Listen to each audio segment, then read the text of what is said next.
Good afternoon, everyone. Thank you for attending. We much appreciate your involvement, and we are looking forward to a wonderful weekend of launching Courage in Cannabis. What I'm going to talk about today is what we call the issues with Issue 1. This is Ohio Issue 1.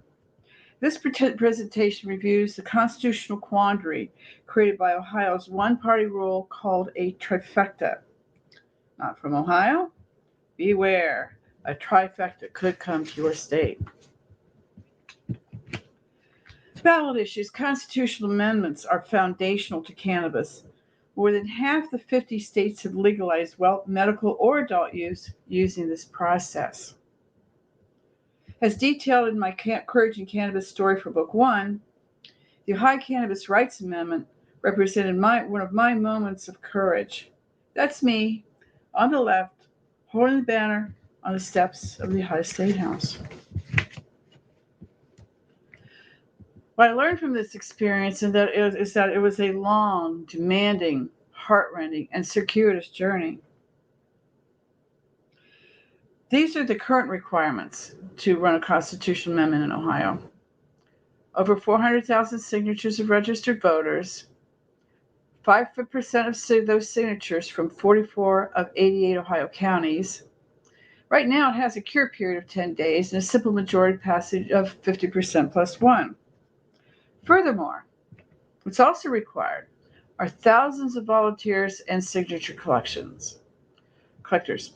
Legal counsel, an unestimatable amount of money, I'm certain, and a budget of $20 million to pay circulators, lawyers, tabulators, etc. And if you're successful, the state will try to obstruct it.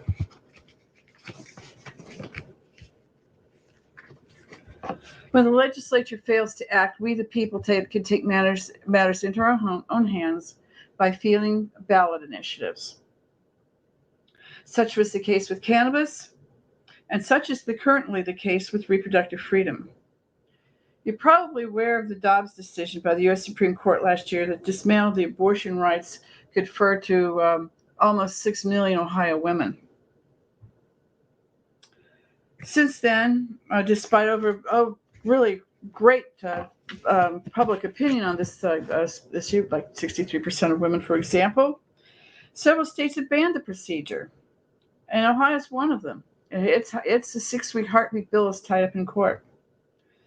Notably, without these rights, Ohio already has a very high mortality rate. A strict abortion ban could increase by 24% maternal mortality and by 15% infant mortality. This is an existential crisis that necessitates a constitutional solution. And that is what the proposed Right to Reproductive Freedom Amendment does now, and it is on the ballot in November in Ohio. Trifecta. Remember this term. Only legislation that conforms with the trifecta ideology can be introduced and passed. In a trifecta state, only one party controls all branches of state government. That means that the minority party, let's say of Ohio voters, commands the state house, principally because of unconstitutional gerrymandering. The legislative districts are drawn unfairly. This has happened repeatedly with Issue 1 as the most recent example. Here we have the real argument against Issue 1, because nothing moves a legislature to act more quickly than a citizen-led ballot initiative. Issue 1 was very last minute. On the very day of the statutory deadline to enact it, both chambers of the trifecta-dominated Ohio legislature passed identical joint resolutions to field this, what they call a General Assembly-initiated constitutional amendment, and they named it Issue 1. This was transformational, and it breaks with 100-year-old procedures. The Issue 1 passes, as I said earlier, but it changes the percentage passage from a supermajority a simple majority of 50% plus one to a supermajority of 60%. And as I said, it mandates signatures from all 80 counties. It eliminates the cure period, which, by the way, signature collection is kind of an art form, and the Secretary of State will always reject many, many signatures. Now, this was a legally questionable move for issue one because they were trying to purposely circumvent the Reproductive Rights Amendment. And to do so, they really had to override their own law that they passed in 2022, which actually eliminated the special elections because Secretary Rhodes said that they're not good for taxpayers, election officials, voters, or the civic health of our state. But the legal question became, by holding a special election by resolution, as opposed to a bill, bill to override the bill from last year, did the legislature violate its own law? And check this out, the costly taxpayer expense, unbelievable. The price tag for this August special election is $20 million. We're paying for this. That's even though a general election is only 4 months away. And this is all actually based on lies. Yeah, it's based on lies. Despite originally citing a special interest as the primary reason to advance this great cause that they thought they had, Secretary of State LaRose was caught on a hot mic confessing issue one is 100% about keeping the radical pro-abortion amendment out of our Constitution. The left wants to jam it in there this coming November. He's talking about start money, right? Special interest. Well, speaking of outside special interests, ultra-conservative billionaire Richard Ewing, who actually funded January 6th, made a $4 million PAC contribution to support issue one. And there's a history of grift, unfortunately, because it isn't enough that we have issue one.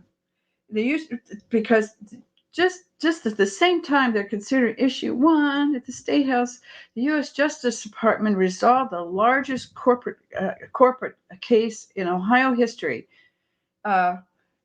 against Ohio former House Speaker of the House, Larry Householder. He's a part of the trifecta. He was sentenced to a maximum of 20 years in federal prison for bribery and for his part in a scheme to what? Block statewide ballot initiatives.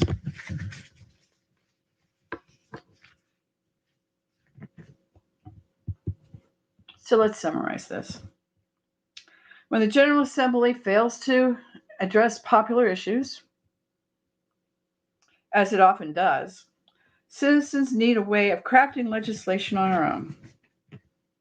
So again, these are the issues with issue one.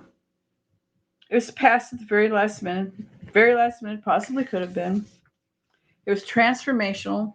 It breaks with 100-year-old procedures, as I mentioned, as I named earlier. It's legally questionable because, did it override? Did it negate its own bill? Shouldn't they have passed a bill instead of a resolution? The costly taxpayer expense, $20 million. Need I say more? Lies. Because the issue isn't about special interests. In LaRosa's words, it's 100% about keeping radical pro-abortion amendment out of our Constitution. Our Constitution? Isn't it we the people's Constitution? And what's so radical about reducing maternal and infant mortality rates? Special interest dark money, $4 million from a guy who funded January 6th? Really? A history of grift. And speaking of whom, because we're always talking about Larry Householder,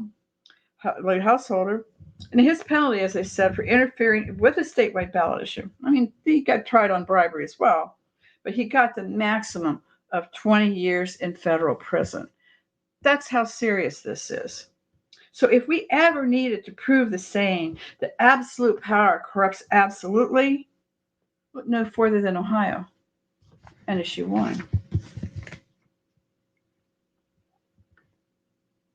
It takes courage to stand on the State House steps and launch a citizen-led constitutional amendment. It takes courage to endure the slings and arrows that accompany ballot initiatives, as we've seen in issue 1.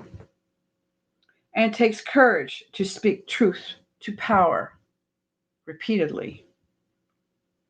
And I want to leave you with these words from Albert Einstein. The strength of the Constitution lies entirely in the determination of each citizen to defend it.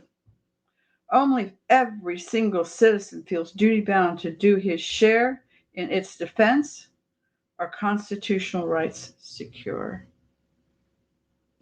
Thank you.